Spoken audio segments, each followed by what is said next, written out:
Scooby Doo, looking for you. Scooby, Scooby Doo, where are you? All the stars are here, waiting for you. Couldn't have a show without you. Scooby, Scooby Doo, Scooby, Scooby Doo.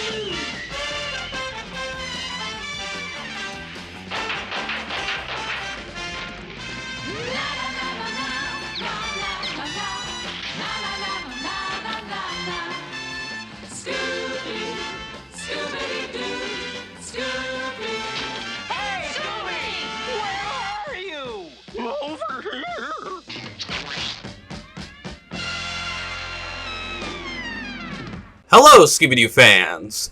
Welcome to my Season 1, Episode 16 review of the new Scooby Doo Movies. Here we are, folks, the final episode of Season 1 of the new Scooby Doo Movies. It took about a year, but we made it. So last time, of course, I continued my 2024 Scooby Month with my review of Season 1, Episode 15 of the new Scooby Doo Movies. I hope you guys enjoyed that review as part of, like, you know, not just for Scooby Month, but for Scooby's 55th birthday. That was a fun video to make and release, and I'm so happy we got to celebrate Scooby's birthday in style. But of course today, I'll be covering Season 1, Episode 16 of the new Scooby Doo Movies, titled The Loch Ness Mess, which was released on December 23rd, 1972. The short synopsis of the episode is, on a trip to Shaggy's Uncle Nathaniel's house, the kids in the Harlem Globetrotters must again solve a mystery involving 3 ghosts and a sea serpent, who are trying to keep everyone away from a cove that contains a sunken ship filled with treasure. So today's guest stars are the Harlem Globetrotters. Yes, the Harlem Globetrotters are back once again, and I've already covered them practically in episode 12 of season 1. That was their first episode. This is their second appearance, so I won't go as much in detail in this one as I did here. I obviously will correct a mistake that I made in the previous video. I did make a comment, and as well as in the description, saying how I was wrong about 2 of the members being fictional. So, just in case, to make that very clear in this video, I will go over that information if you didn't read the description or didn't watch the last video or didn't see my comment. But who are the Harlem Globetrotters? Well, I'm sure most of you probably know who the Harlem Globetrotters are. I mean, they're pretty much, even if you're not a basketball fan, you would most likely know the Globetrotters. They're not your typical basketball team. They're definitely more than that, and they have a lot more. They have a different play style, and they're more of like a, combining basketball with like theater and shit like that. So they're definitely not, a typical basketball team as like every other team. And they've been around for quite a long time. And like I said, I've already went over them in detail in the first episode appearance they made. So I'm not going to go too much in detail here. But for those who don't know who the Globetrotters are, I'll briefly go over who the Harlem Globetrotters are. So the Harlem Globetrotters were an American basketball exhibition team founded in 1926. They combine athleticism, theater, entertainment, and comedy into their style of play.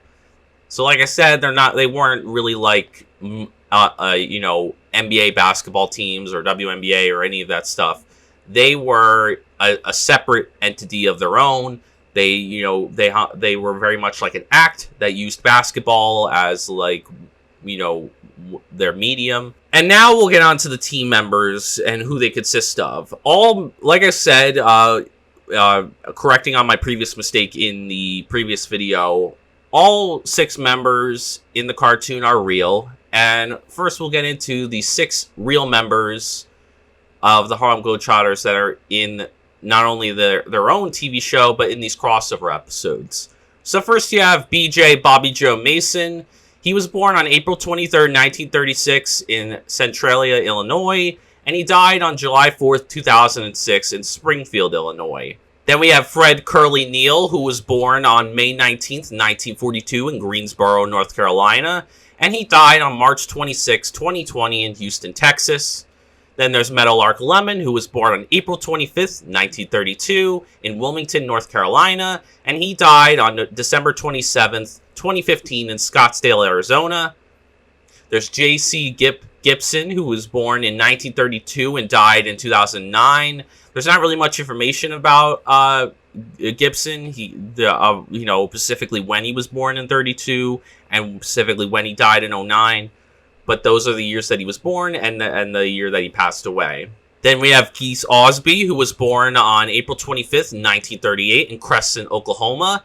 And surprisingly, he is still the only member of the Harlem Globetrotters that is still alive today at 86 years old.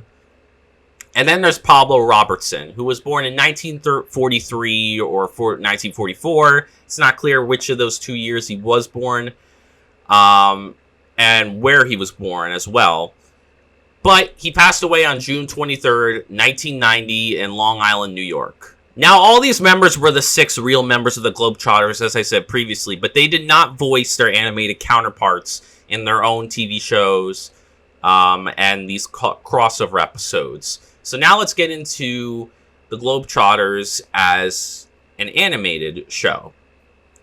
So the Harlem Globetrotters had their own animated show before the new Scooby Doo movies. It was just simply titled The Harlem Globetrotters, and it ran for 2 seasons and 22 episodes from 1970 to 1971. Like I mentioned previously in my first review, 2 of the characters in the Harlem Globetrotters first TV show wouldn't appear in any of the new Scooby Doo movies crossover episodes. And these 2 were Dribbles, their mascot dog, and their team coach, Granny. So, Dribbles does actually appear in the intro of the new Scooby Doo movies, like I mentioned previously.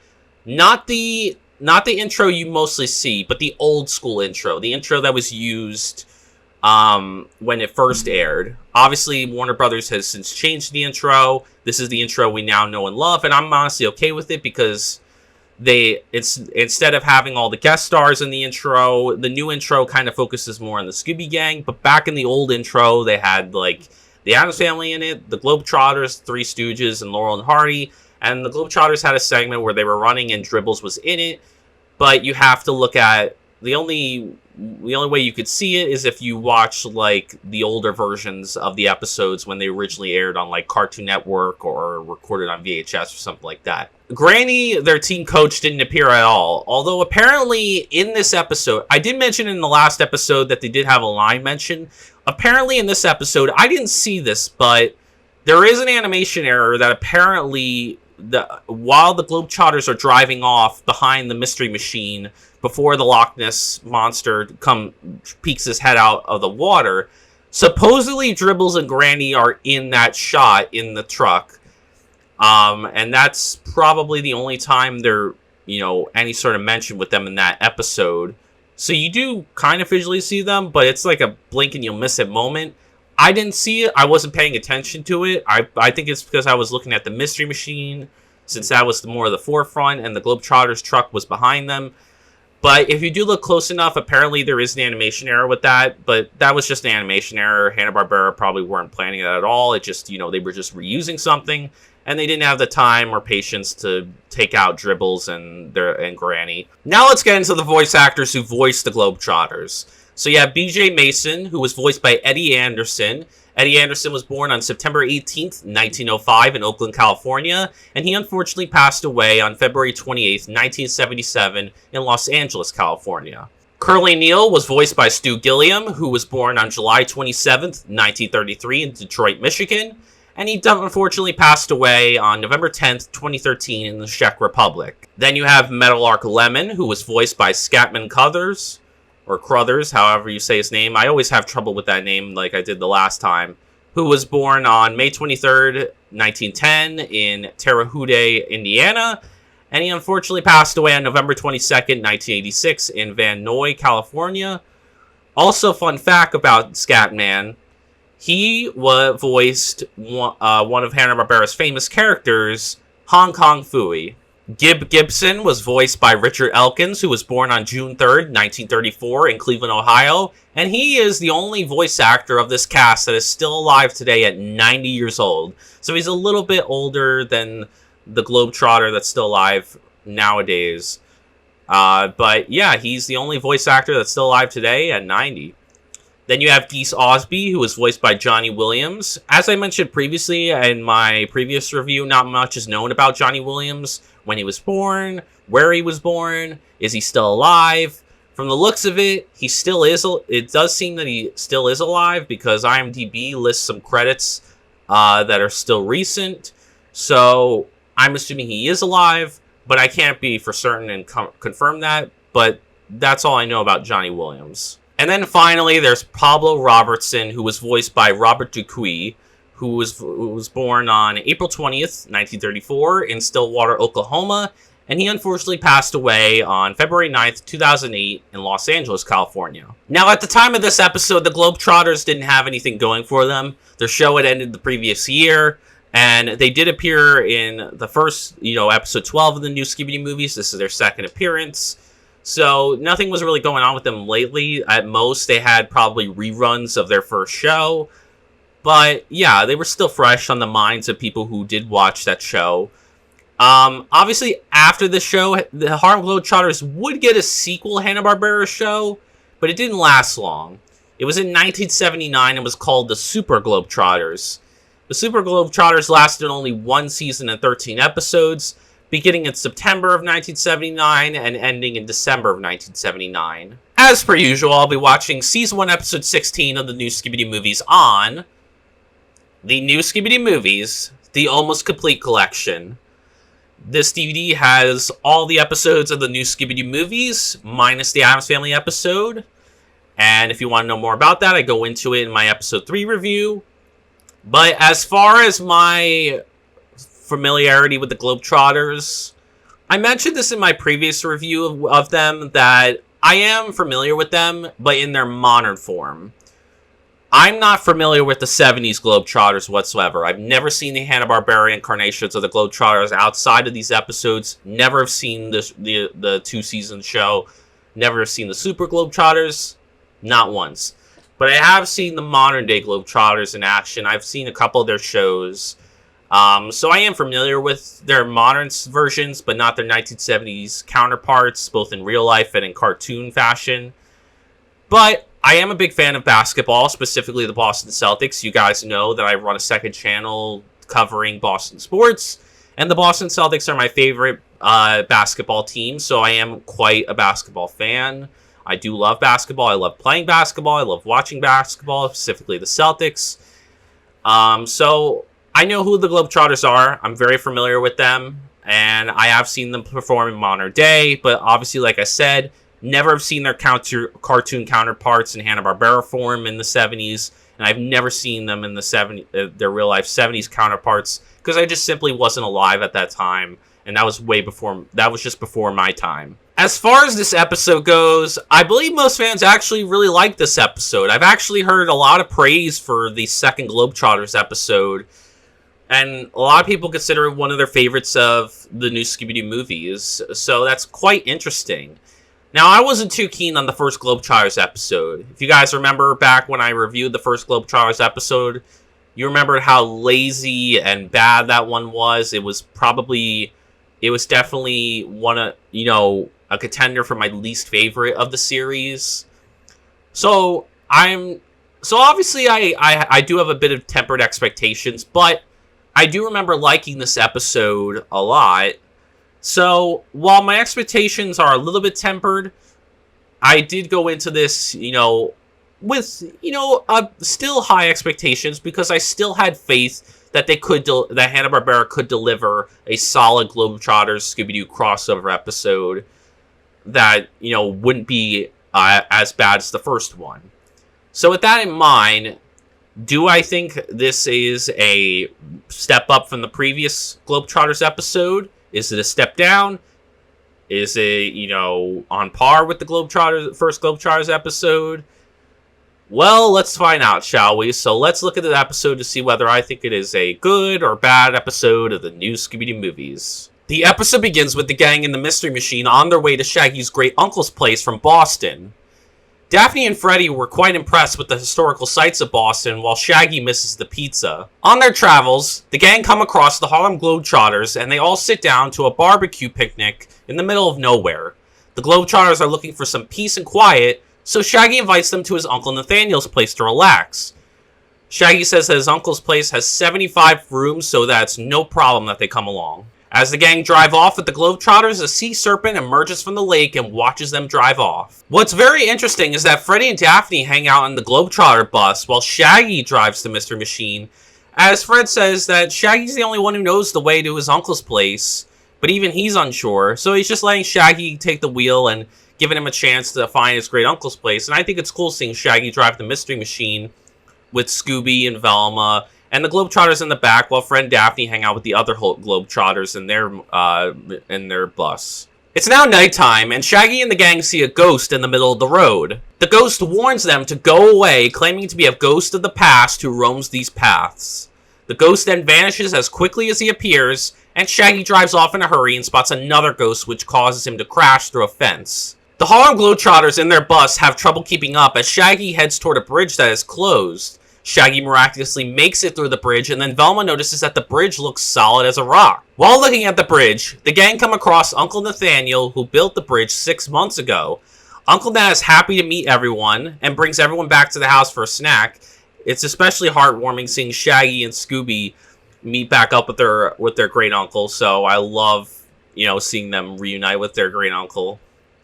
And I'm going to talk about later how much I love Uncle Nathaniel, because I'm a big fan of seeing Shaggy's relatives, obviously, since Shaggy's my favorite character, and Uncle Nathaniel is one of my favorites. So nothing but praise from me for Uncle Nathaniel. Uncle Nat explains lots of weird things are happening, and whoever put the bridge out sign wasn't him. Shaggy and Scooby decide to tour the house, and Shaggy looks at all his family portraits on the walls. And in the old family photo album, we also get to catch a glimpse of Scooby at 3 months old, as well as Shaggy at 3 years old. So we get some nice blast of the past with young kid Shaggy and young kid Scooby. And we get to see some of Shaggy's older relatives, his great-great-grandfather, his great-great-grandmother. He talks about how his family characteristic is the nose, which Scooby laughs at. He even says the eyes are predominant one. But honestly, what's funny is that when you look at his great-grandmother's picture, they didn't have the foresight to get rid of the facial hair on his chin, so it just looks like Shaggy in female getup, which is funny. But hey, I'm not judging. His grandmother looks great. It looks exactly like him, and I probably would have loved all these relatives if I met them. While everyone is asleep, a ghost on a horse pretending to be Paul Revere drives past the house, yelling out this: "Danger! Danger! The British are coming! Danger! Danger!" What's that? What is it? We are doomed! The British are coming! Leave at once! This wakes everyone up, and Freddy thinks that it might be one big joke. Uncle Nat is very unsettled by the ghost and hasn't had a good night's sleep in weeks. And Scooby and Shaggy unfortunately have the misfortune of standing guard, as Fred, Shaggy, and Scooby decide to, basically, take turns standing watch. They don't do, his uncle because his uncle is very tired. The Globetrotters are the guest, and they don't even explain why Daphne and Velma do it. With their logic, they're just like, oh, they're girls, they can't stand watch. But yeah, they choose between which of the three will do it. It ends up being Scooby, but Scooby quickly wakes up Shaggy anyways, so they just end up getting the short end of the stick. And they come across the first ghost in the house. Well, at least Scooby does when he goes down to get a midnight snack for both him and Shaggy. As the ghost laughs, the group becomes separated, and one of the Globetrotters triggers a trapdoor on a bookshelf, and they find one of the ghosts, who once again takes chase to Shaggy, Scooby, Meadowlark, and Curly, which are the four that get separated from the rest of them. I do like this chase scene, because it's cool seeing the dynamic of Shaggy, Scooby, Meadowlark, and Curly. I actually do think they have great chemistry with Meadowlark and Curly. Meadowlark and Curly are always usually the ones that are always the standout of the Globetrotters. They have the most personality. So I feel like this was a good pair for them, and it was fun seeing their back and forth, and them trying to evade this colonial ghost chasing after them. And seeing all, the different set pieces in Uncle Nat's house, I thought that was cool too. I wonder where everybody went. Maybe they're looking for us like we're looking for them. Well, no one's been here recently. Look at all the dust. Oh, it's too bad we didn't wander into the kitchen instead of this library. This book's stuck. Hey! Hey! What happened? A good question. I wish I had a good answer. Or even a bad answer. Uh-oh, I think we found that bad answer. Man, that dude can follow us anywhere. You mean he can try? Come on.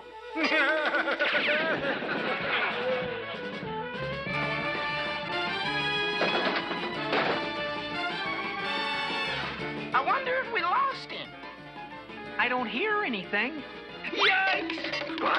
Oh, boy, here we go again.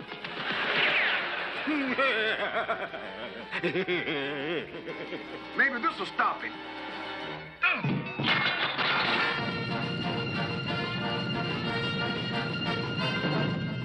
Stop him? It didn't even slow him down. Maybe not, but it sure speeds me up.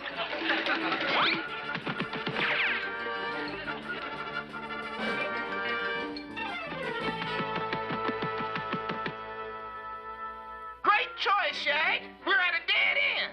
Maybe we lost him. I think he's found us. Oh, what do we do? What do we do? Over here. Hey, looks like an old laundry chute. Wait, no telling what's waiting at the bottom. That's right, but I'm not waiting for what's up here. What did you say? Geronimo. Hey, wait for me!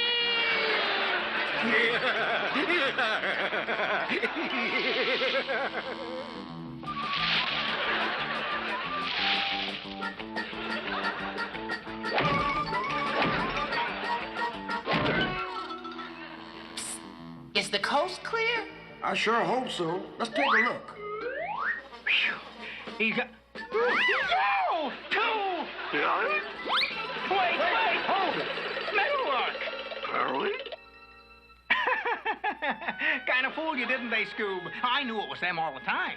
Oh, Don't know about you two, but all this chasing around's got me hungry.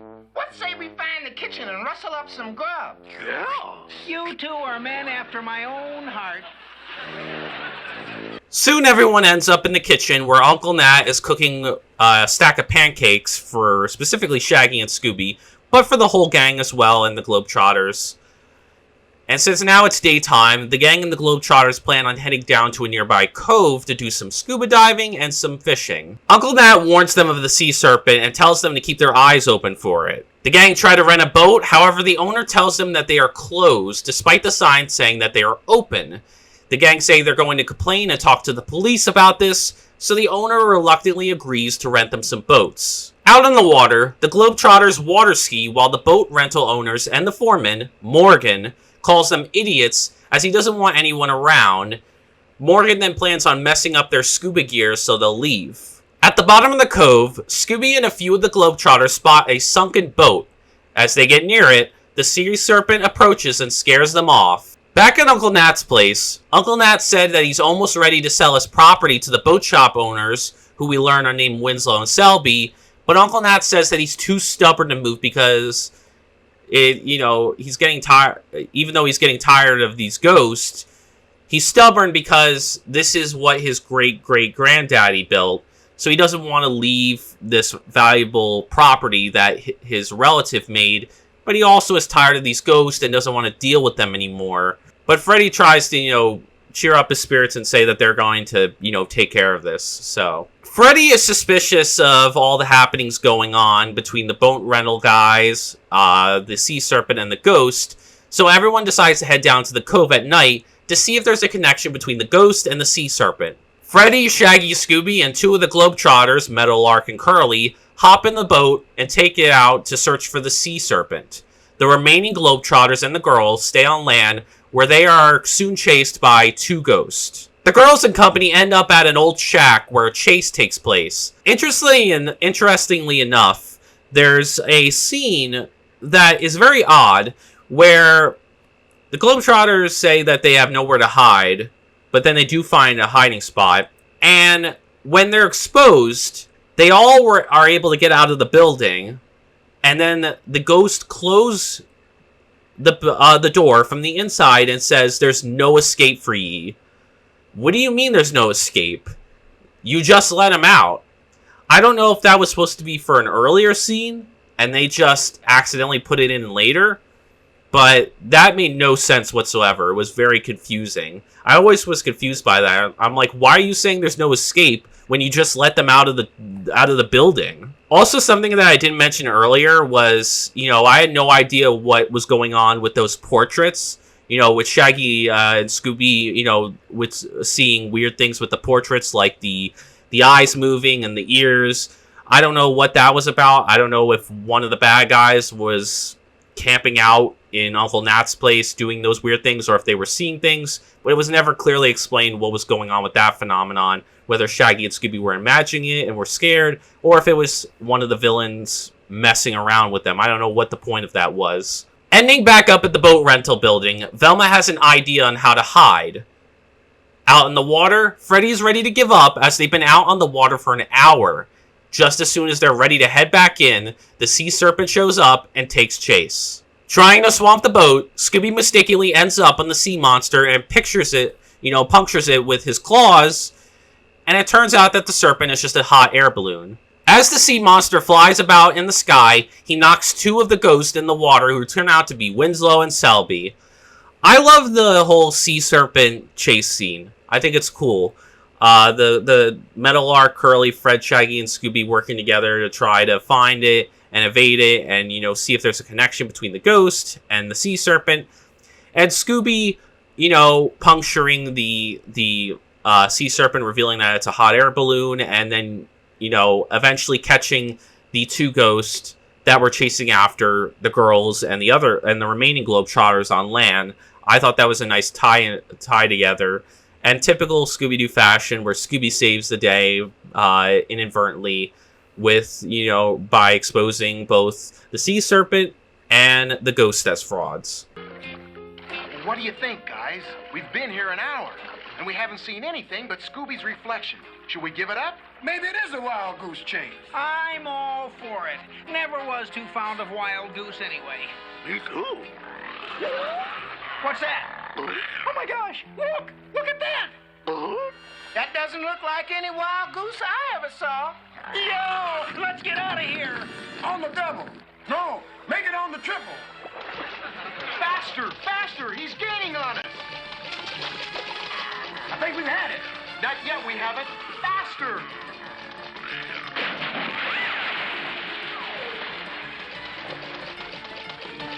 He's trying to swamp us. Turn! There goes Scooby! The thing's got Scooby. Or he's got it, maybe.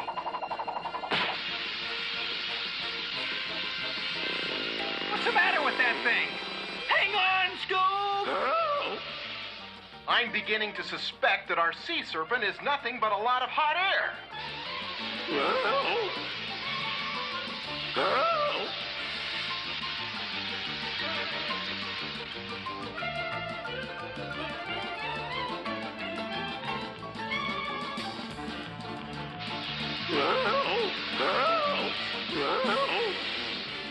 Well, I'll be a seasick sea serpent.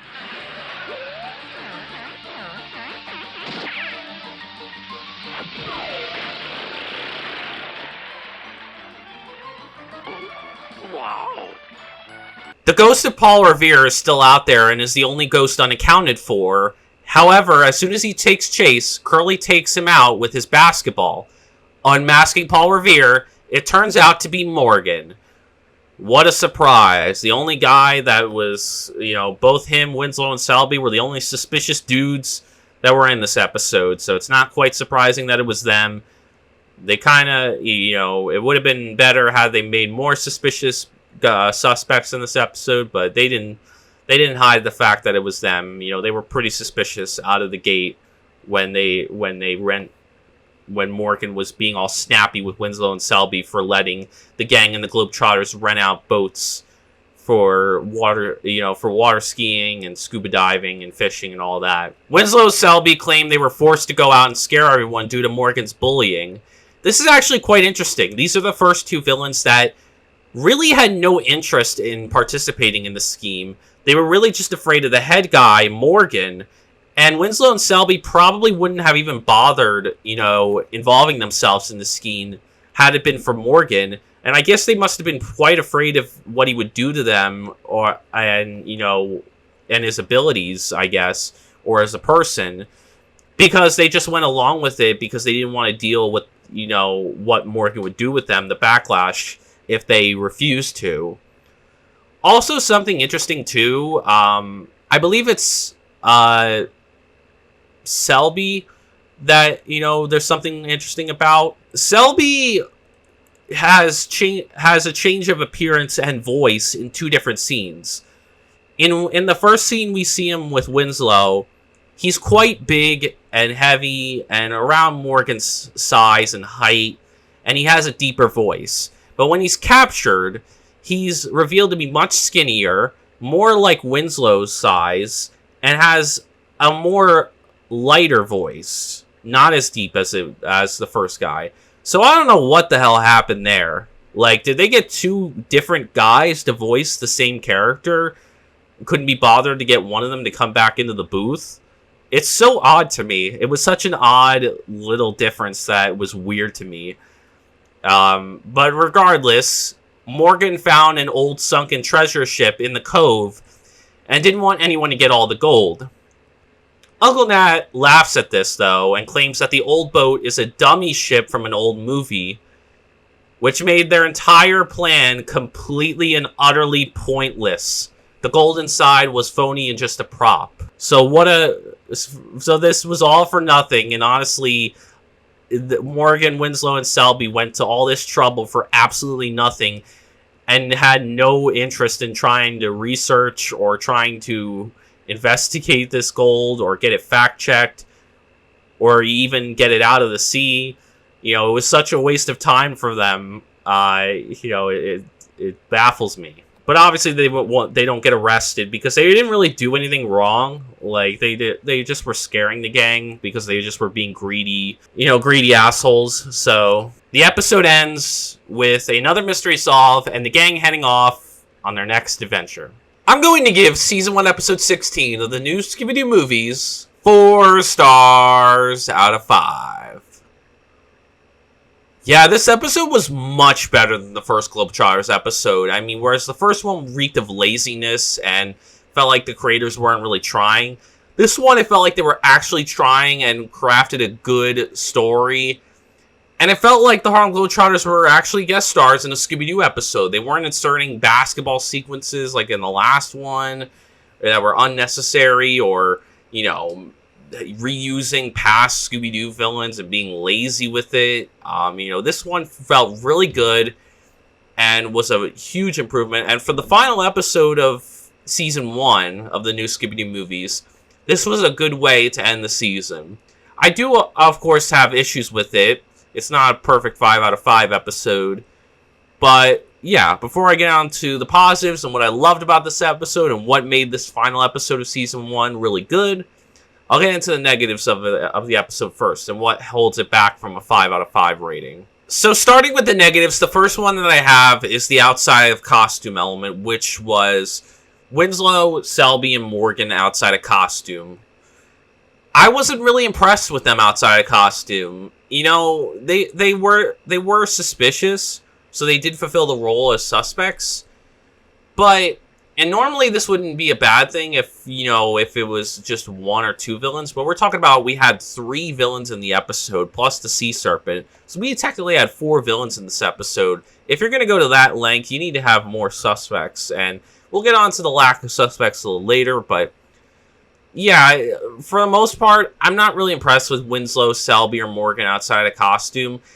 I will say the one thing I noticed, like I said before, is that I do feel bad for Winslow and Selby because it was clear that they didn't want didn't want to participate in the scheme.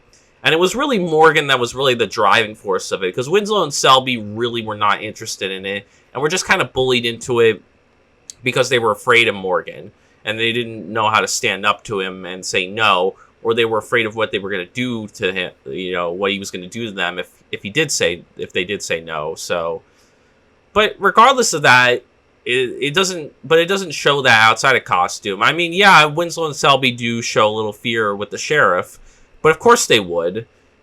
They would show fear about, the gang threatening to call the sheriff. Anyone would, if you were hiding something.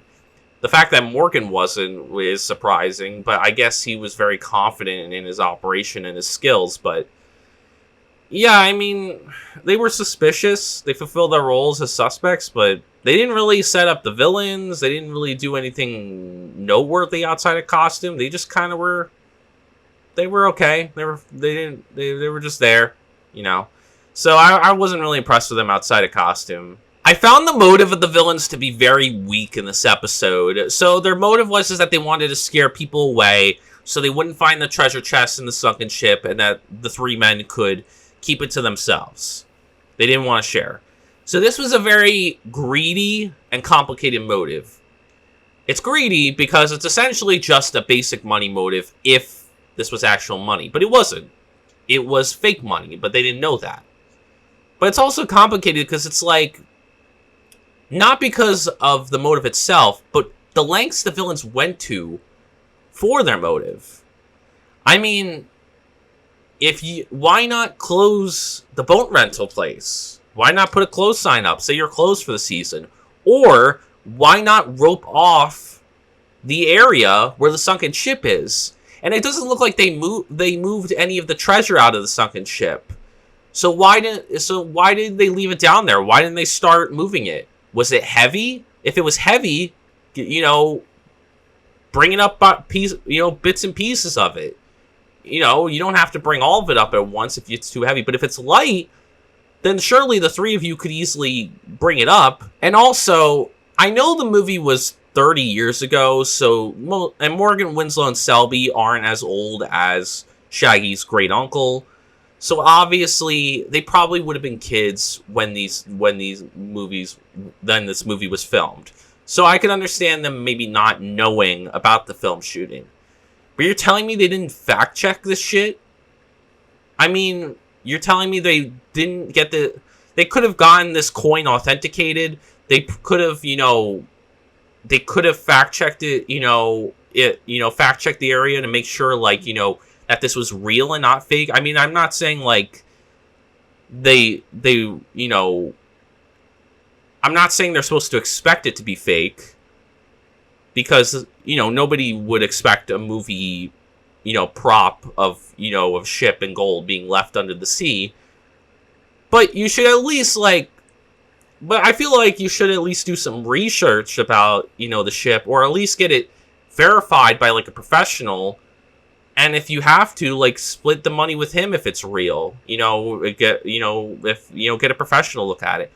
I'm just saying that for a motive, for a simple greedy money motive, they took a lot of unnecessary steps and could have made it a lot easier for themselves. They kind of brought suspicion on themselves by leaving their boat rental place open, but saying it's closed and that nobody can use boats. Well, if it's open, then you're contradicting yourself. You're essentially refusing business. That's trouble waiting to happen. So the motive is weak to me because not only because it's just a greedy money motive, technically, because the villains were essentially thinking that this was money that, was down there, real gold coins, real treasure, that they were potentially going to, that was going to make them a profit. So it was a greedy money motive. But they took a lot of unnecessary steps, which made the motive complicated, because they took unnecessary, unnecessary steps to try to hide their plan when they could have made it a much more simpler process. And I just feel like they shot themselves in the foot by doing all this, and they kind of were inviting trouble and snoopers to happen. So I wasn't really impressed with the motive. If it had been real, it would have just been a basic money motive. But even it just being fake and it being a movie prop that the villains were after, that doesn't negate the fact that that's not... The villains didn't know that, right? Essentially, that was their motive. It was a money motive for them. And so, to me, it was greedy, but the steps of the motive and the operation just felt completely unnecessary. It felt like they just took a lot of unnecessary risk and unnecessary steps to their operation that they didn't need to do. So, motive was pretty weak in my mind, not one of the better ones of the series. There was a lack of suspects in this episode. So, normally 3 suspects would be good, but technically we have 4 villains in this episode. We have 3 ghosts, colonial ghosts, and a sea serpent. And so when you're doing that, you need much more suspects than if you're going to do that. And those were the only 3 men that were introduced in the episode. There was nobody else besides them. It was just, the gang, the Globetrotters, and Shaggy's great uncle Nat. And then Morgan, Winslow, and Selby were the only other, main characters that were introduced. And it wouldn't have been bad if it wasn't, if they hadn't made it quite clear with their suspicious behavior and the fact that, there's 3 villains around, in this episode, along with the sea serpent, and there's 3 suspects. I think we could put two and two together that these are most likely the villains. So, I guess what I would have liked is that if you're going to create more villains for the episode, it maybe wouldn't have hurt to have maybe like 4 or 5 suspects in this episode, just to make it a little bit better for us. Maybe even 6. Had we had at least 4 or 5 or 6 suspects in this episode, it definitely would have worked. Because at least if Morgan, Winslow, and Selby were suspicious, there would at least be other suspects to also be suspicious about, and it wouldn't be a cause for alarm that they were necessarily the villains. There was no mystery in the episode whatsoever. I didn't really find any sort of mystery that the gang were solving. The way I viewed this episode was that the gang saw a strange phenomenon and investigated it. They saw something strange, they were curious about it, they investigated it, and they just so happened to stumble upon something bigger than what they thought. Anybody would be the same way if they saw this suspicious activity. It feels to me essentially like the Captain Cutler episode. They see something strange, it catches their eye, they look into it, they're curious about it, and they find out that there's more to it than they originally thought. But it's not a mystery. Because you could maybe argue like the mystery could be like, why are these ghosts haunting this area? But we're in Boston, Massachusetts, which had colonial, which was a big part of the colonial era. And so naturally, when you have colonial ghosts, patriots and British soldiers, it makes sense why they'd be haunting there, because Boston was a big area of the colonial era. Boston was one of the big cities of that era. So of course there would, especially in a neighborhood like that that's really old school and looks like something and has houses that look like they were built during the colonial era. Of course, I would expect ghosts to be haunting that area. So to me, there's not really any mystery there, because I'm thinking if they died here, I would expect them to be there. There's not really any mystery there. So to me, these ghosts aren't out of place in the setting, which is good. It actually works for the episode. But that means that there's no mystery, surrounding them, because they fit with the setting, so it makes sense. But there's no mystery anywhere else. So it's just, to me, it just feels like I said, it's like the Captain Cutler episode. The gang sees something strange, they're curious about it, they look into it more, and they just happen to stumble upon something that's bigger than what they originally thought. That's essentially what I think the episode was when it came mystery-wise. I don't think there was any mystery. It was just the gang investigating strange phenomenon. And they happened to find something bigger happening that they didn't think was happening beforehand. Finally, there were no clues in the episode whatsoever. The closest thing we get is when Morgan is caught at the end, he's unmasked, and they find the remote control of the sea serpent. But that's after they're all unmasked. Besides that, that doesn't even count as a clue. Nothing in this episode points towards the suspects whatsoever. Absolutely nothing. The gang don't find any sort of clues to piece together anything that's going on. So yeah, nothing really much to say here. Just, it kind of stinks, that there weren't any clues in this episode. It's a shame that we didn't get to piece anything together. But that's all I got for negatives. So let's get on to the positives of the episode and why I love this episode. So starting off the positives, when it comes to Fred, I thought Fred was a good, a good leader in this episode for a little bit of the episode. I don't think he was a good leader until towards the end when the strange phenomenon happened and they were, kind of investigating it. But that's to be expected, though, because in the beginning, they were really the gang weren't really expecting anything weird to happen. They kind of just were going to visit Shaggy's uncle, and it was more so like just a fun trip, visiting Shaggy's, relative. They weren't really expecting anything huge. It just so happened that there was something going on while they were visiting. So, but when that did happen and Fred did show some leadership, it was good. And I also think he had good chemistry with Meadowlark and Curly, the two, most prominent members of the Globetrotters. I thought Fred had good chemistry with them and had good moments with them. I thought Daphne and Velma had good chemistry with the other members of the Globetrotters in this episode. Specifically, Daphne, I think had good chemistry with the other members of the Globetrotters. I think Velma did as well, but I think Velma also had good chemistry with Fred, Shaggy, and Scooby.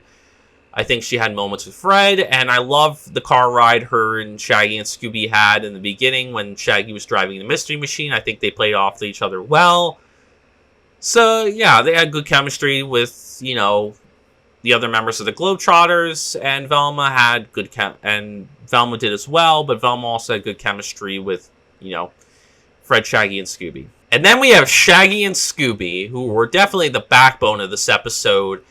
They were great in this episode. I love how this was a personal mystery for Shaggy and Scooby in this episode. Especially Shaggy. This was Shaggy's episode. This was definitely his episode. The personal ties for him and with this mystery. I'll just say that, him and Scooby had great chemistry with Velma, great chemistry with Fred, and great chemistry with Meadowlark and Curly. I think, Shaggy and Scooby played off all of them well. But the biggest thing I take away is Shaggy and Scooby's relationship with Shaggy's great uncle Nat was awesome. I really loved it. And I'm going to be honest, I mentioned this in the review. I love Uncle Nat. He's one of my favorite Scooby-Doo relatives. And this is the second time that we've had a relative of the gang's a prominent, in the episode and, a prominent part of the mystery. And at first it was Daphne's Uncle John, and this time we have Shaggy's great uncle Nat. And for someone who's a huge fan of Shaggy as a character, and Shaggy's my personal favorite character, I always love meeting his family members. So any episode that has a Shaggy family member in it instantly wins me over, because I love seeing Shaggy's family members. But Shaggy's great uncle Nathaniel is one of my favorite of his family members. I really love how close he is with Shaggy. I love how, kind and humble he is towards his, nephew. I really love Uncle Nathaniel. He's such a nice guy. He has he has some of Shaggy's quirks. But he's just an overall great guy, and he gets off of Shaggy and Scooby well, and, and I just love, I just love that he lives in, near Boston, Massachusetts. As someone who's a New Englander myself, specifically the Rhode Island, I love that, one of Shaggy's relatives lives in the New England area. And, just kind of lives in this relatively, quiet neighborhood, just living his life. He's building a bridge. He's a family man. He's got photos of his family members. Uncle Nat's a great guy, and I honestly loved him in this episode. And I really loved seeing him interact with Shaggy and Scooby. It was heartwarming. It warmed my heart, so much seeing Shaggy, Scooby, and Uncle Nat together. It was awesome, and that was one of the major reasons I loved this episode, was having a family member for Shaggy in this episode, making the mystery personal. That's definitely going to win me over. As someone who's a big fan of Shaggy as a character and loves seeing his relatives, it's always good when we get to meet Shaggy's relatives and they get to be a part of the mystery and give Shaggy a more prominent role and give him a reason to be more involved. Yes, he was cowardly in this episode. Shaggy and Scooby were definitely cowardly in this episode. But Shaggy was definitely, still very caring towards his uncle and, always looked out for him, always making sure he was okay. So I think, it was a great episode for, mainly for that reason. Having Shaggy's relative, was awesome. And one of the main reasons I love Shaggy and Scooby this episode, and really that's the main reason I love the whole entire gang of this episode, is the chemistry between the gang, the Globetrotters, and Uncle Nat. Normally it'd be the leadership, piecing together the clues of the humor, but I feel like in this episode, chemistry was the name of the game. Everybody had chemistry with somebody, and that's what made this episode really good. They played off each other well, and that's just as good. Then we have the guest stars of the episode, the Harlem Globetrotters. How were they? Well, surprisingly, they were a lot better than they were the first time around. I mean, you want to talk about an upgrade from the first episode in every way. Whereas the Globetrotters were decent in the first episode, this episode I really felt like they actually did a better job showing the Globetrotters, as individuals, but also as a team, and how they played off the gang well. I feel like they were much better utilized in this episode. They didn't really try to help solve the mystery. I don't think they were that involved in it. But to be fair, they kind of were going there to just kind of relax, after being in Boston, playing a lot of basketball games. They weren't really planning to get involved, so maybe they were just, more relaxed in this episode, not really in the game like in the last one. But I feel like that's fine, because for what it's worth, the main thing that they had going for them was the chemistry with, each other and different members of the Scooby Gang. To me, I felt like Meadowlark and Curly, who were the two most prominent members of the Globetrotters, not only did they get a lot of good screen time in this episode and got a lot more prominence, but I think they played off the male members of the gang well. Fred, Shaggy, and Scooby, I think, played off Meadowlark and Curly really well. And I think the other members of the Globetrotters, the ones that get more of a backseat and still have a bit more of a personality, but are less of the focus, I think they played off of Daphne and Velma well. So every member of the Globetrotters played off of not only each other well, but also everybody else, everybody in the Scooby Gang well. So for what chemistry really worked for the guest stars in this episode. I think the Harlem Globetrotters had fantastic chemistry with the Scooby Gang, and they were much, much better utilized in this episode than they were the first time around. They may have not been too involved in the mystery, but that's okay. I'm only looking for one, and if you got good chemistry with the Scooby Gang, that's all that's necessary. I would have liked had they been more involved in it, but honestly, I'm okay with it. They had good chemistry with each other and the gang, and, they were better utilized. They weren't, they felt like guest stars in this episode. They didn't feel like they were shoehorning in Globetrotter shit. Like the basketball sequence in the last episode and being lazy. I felt like in this episode, the Globetrotters were along for the ride in a Scooby Doo episode, and this focused much more on Scooby Doo rather than ham-fisting some Globetrotter elements. So I'm happy that, for how they treated the Globetrotters in this episode, and I think they were good. I think they had good chemistry with everyone, and yeah, I like them. Much better. Much, much better in this episode than the first one. Then we have the villains of the episode, who I thought were really good in this episode. So you had the ghost of Paul Revere, the Minuteman, and the Redcoat, as well as the Sea Serpent. All of them I felt like were creepy and eerie and very effective. Now, I don't think they were scary. I'm going to caveat that. I'm not saying that they're scary villains. They're not... They don't leave too much an impression on me, but for what it's worth, as ghosts that fit with the setting of the episode, these colonial ghosts in the colonial neighborhood in the Boston, Massachusetts area, this is a good effective villains that fit that area because, you know, that's where I would expect them to be. This is who I expect them to be. And if I saw them, if I was in a neighborhood like that and I saw them, I'd be pretty freaked out. Honestly, I'd be pretty freaked out with it. If I saw these ghosts, you know, popping in and out, be laughing and all that. And especially, you know, the red coat ghost, he was very, you know, had a very creepy face, you know. The sea serpent was quite, you know, creepy too. So yeah, I mean, the villains all around, I think their strengths really lie, you know, with how effective they are in, you know, with the setting. How well they fit with the setting. And also, you know, just, you know, how creepy and eerie they are. Because some of their designs actually do work. But yeah, I thought the villains were amazing. I enjoyed them. They were... a lot of that has to do with some of their designs. I think the sea serpent was good. I think the red coat ghost design was cool.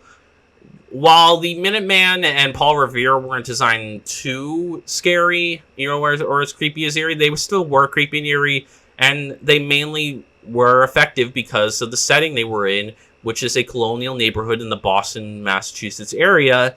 And so I would expect ghosts like that to be in that area, and if I saw them laughing and popping in and out of my home or in and out of my outside of my house, I'd be pretty freaked out. I'm not gonna lie, I'd be pretty freaked out if I saw that shit. And you know, I think they are effective and work, and they definitely would be creepy and eerie if I did spot them ever. So I think they're effective villains. I think they're creepy and eerie, but they're definitely not the scariest villains in the Scooby Doo franchise.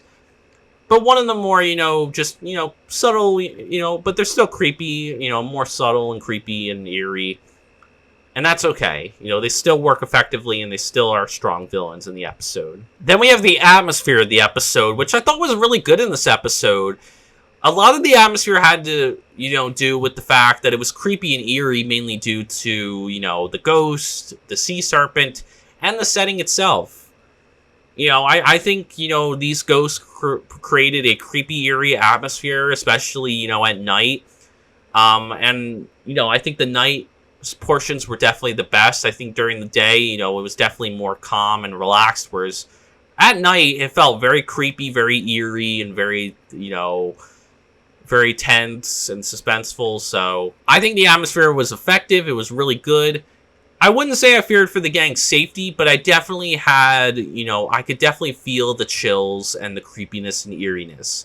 I could sense that, you know, by being in that setting. Like, I could totally, you know, get that from just, you know, just picturing myself in the colonial neighborhood in the Boston, Massachusetts area, seeing these freaky ghosts popping in and out at night.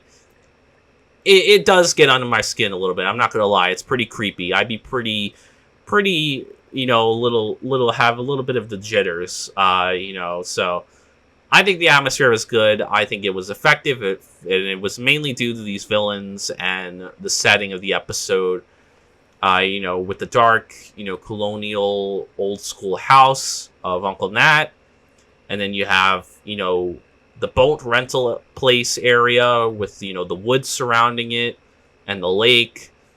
You know, so I thought the atmosphere was great. Really effective in this episode. Finally, I thought the setting was great in this episode. It was very unique and fresh. You know, I'm just going to say that. This was very unique and fresh. This was something new we hadn't seen before. And like I said, as a New Englander myself, as someone from, you know, Rhode Island, who is a New Englander and, you know, loves... And I love seeing some New England representation, specifically Massachusetts representation. And while Massachusetts is not my hometown and it is Rhode Island, I still love seeing any part of the New England area getting representation, and I love it. And I especially think, you know, it's cool seeing the colonial setting in New England, you know, specifically Massachusetts. You know, and exploring that old school colonial neighborhood, you know, that's really cool. You know, I think that really is awesome. And I think that fits with the tone and style that they're going for in this episode. You know, they're going, you know, this is not like a new, fresh neighborhood. This is a neighborhood that feels very old school, you know, very quiet. It feels like something that was built, you know, during the colonial era. So it really is effective and good, and it's something unique and fresh that we hadn't seen before. And I just personally love it because, like, as a New Englander, I love seeing some good representation of the New England area, and getting to see the colonial neighborhoods and parts of the New England area in a Scooby Doo episode. So, and I also think there was a lot of variety in the setting of this episode. We didn't just stick to one place. We had the gang and the Globetrotters kind of exploring the streets of the neighborhood in the beginning. Then, of course, you had Uncle Nathaniel's house, where they spent a good chunk of the episode. And then there was also the boat rental place, which they spent another good chunk of the episode at. And a lot of the setting was also enhanced as well by the villains and the atmosphere. It was we had creepy, eerie villains, which in turn created a creepy, eerie atmosphere due to this old school creepy neighborhood. It all just works, and it all is effective. And I'm going to be honest, like I said, this setting is something unique and new and fresh that we hadn't seen before in Scooby Doo. So I love seeing some good representation of the New England area, seeing a, colonial Massachusetts neighborhood, an old school colonial Massachusetts neighborhood, and seeing these old school colonial Massachusetts houses and the boat rental place, and the fact that we didn't stick in one place, that we went to different places, it all just worked well. And anytime Scooby Doo is in the New England area, I love seeing the representation of it. So I'm always going to love that, and I'm quite happy that they did it in this episode, because this was the first time that they really did that. None of the previous episodes went for the vibe that this episode did, and they also didn't really explore the Massachusetts area. So I feel like this was awesome that they went into Boston, Massachusetts, and went into a more old school area of Boston, Massachusetts, and got to, essentially explore it and, go to different parts of it. So I love the setting. I love it. It's unique and fresh and has a lot of variety. Overall, guys, I would recommend this episode to fans and newcomers of the show. It does have its negatives, I will give you that. It's not a 5 out of 5 episode. It's definitely not probably the best episode of the new Scooby Doo movies, but it is one of the best of the new Scooby Doo movies. I will say that. It's definitely one of the better episodes of the new Scooby Doo movies, and it is certainly a massive, massive improvement from that first Globetrotters episode. Dear God. What a stark difference. Whereas that first episode was bottom of the barrel, the worst contender for the worst episode of the series. This one is a good contender for the best of the series. The fact that the Globetrotters have a much different, two different, very different opposites of the spectrum in their episodes. It's amazing. But yeah, I still think this is a good episode. It's great. I have a lot of fun with it. As someone who is a New Englander, I love the representation. I love seeing Shaggy's family member. I love seeing Shaggy get more spotlight and his family members getting more spotlight, getting to learn more about Shaggy and Scooby's childhood.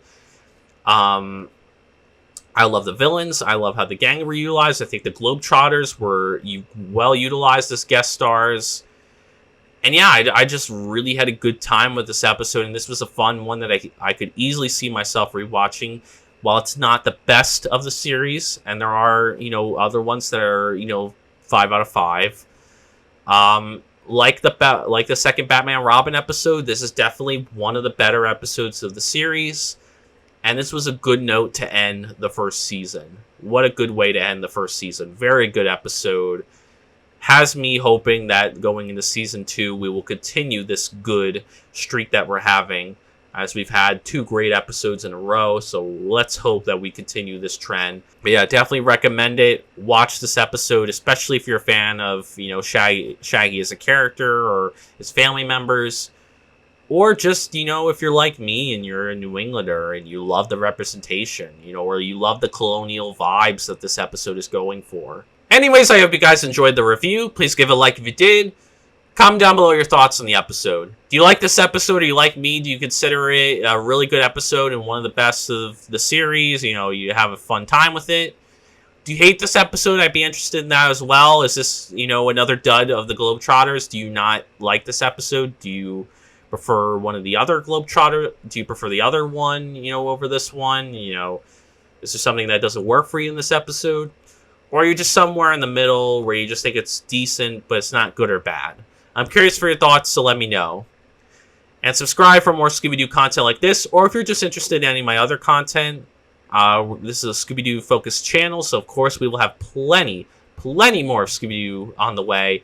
We will not be stopping the love for Scooby. We will continue reviewing all of his shows, all of his episodes. So if you're like me and you want more representation and more love for Scooby, and want to see more reviews on these shows that don't get talked about enough, and these movies and games and books that don't get talked about enough, come join the channel, because we'll be talking plenty of Scooby on this show. Not just the popular stuff, everything. Even the good and the bad. You can also follow me on Facebook, where I have discussions about things we talk about on both my channels, and Twitch, where I hope to live stream in the future. In my next video, we will continue and possibly conclude my 2024 Scooby month with a review of Season 2, Episode 1 of the new Scooby Doo movies. We'll be kicking off Season 2 to end Scooby month, but that does not mean that we won't continue Season 2 going into the next month, because I don't know if those book reviews will be ready, so you might see some Scooby Doo reviews during my Halloween special, but I'm still working on the novelization review for Alien. But yeah, we'll be the next video should be a Season 2 Episode 1 review of the new Scooby Doo movies, titled The Mystery of Haunted Island, guest starring the Harlem Globetrotters again. No, you did not mishear me. Some baffling reason, we're getting back-to-back episodes of the same guest star, the Harlem Globetrotters. Now, I know technically these weren't aired back-to-back, but since they've been aired, now when you watch the series in its order, and you go and you're doing a binge watch of it, it's weird having two Globetrotters episodes, one that ends the season and one that begins the next season. Very odd choice. But yeah, I mean, we have a good and a bad Globetrotters episode. I don't think I don't have high expectations going into episode 1 of season 2, because I don't remember much about it, so I'm kind of worried we might have another dud from the Globetrotters, but I'm keeping my hopes up. The Globetrotters have one good, one bad episode, so we'll see how their third one falls on the spectrum. They're also going to be the only ones that have three episodes where they guest star in. No other guest star is going to get that. And they're also the only ones that are going to get a Season 2 guest star appearance. None of the guest stars in Season 1 appear guest star in Season 2 at all. It's besides the Globetrotters. So this will be very interesting. It'll be very interesting to look at the third and final Globetrotters episode, especially back-to-back, and seeing how it's going to work out. And also how they start off the season, where they, so it's going to be very interesting to see how this third and final Globetrotters episode is. So if you're interested in my thoughts on the first episode of Season 2, which is the third and final Harlem Globetrotters episode, come check it out in my next video, which should be, next Saturday. Anyways, thank you guys so much for watching this video, and as always, peace out.